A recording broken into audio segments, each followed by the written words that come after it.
বহুত বেছি খাই দিলো নিজকে খকুৰা নিচিনা লাগিছে কথাটো হল আজি আমি আছো এখন বগৰী বাৰীত যিমান দূৰলৈকে দেখিছে নহয় গোটেইখিনি বগৰী বাৰী বাহ বগৰীবোৰ কিন্তু বৰ ধুনীয়াকৈ লমালমে লাগি আছে একদম ৰঙা ৰঙা মোৰ মুখৰ আগত বগৰী আৰু মই নোখোৱাকে থাকিব পাৰিম জানো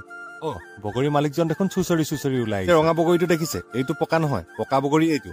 আমি ৰঙাকেইটাহে পকা বুলি ভাবিছিলো আমি যে বগৰীবোৰ খাইছো ইমান যে সোৱাদ লগা কিন্তু ইয়াৰ খেতি কৰাটো ইমান সহজ নহয় ওপৰৰ পৰা বাচিব লাগিব বাদুলি খেদিব লাগিব বাদুলিয়ে বগৰী বহুত নষ্ট কৰে সেইবাবে খুৰাহঁতে বাদুলি ধৰিবলৈ নেট ব্যৱহাৰ কৰিছে আৰু এইফালে কুঁহিয়া খেতি কৰিছে এইটো চাইডত ডাঙৰ জাতৰ বগৰী আছে খাবলৈ এইটো বেছিহে মিঠা পকিলে কিজান আৰু সোৱাদ হ'ব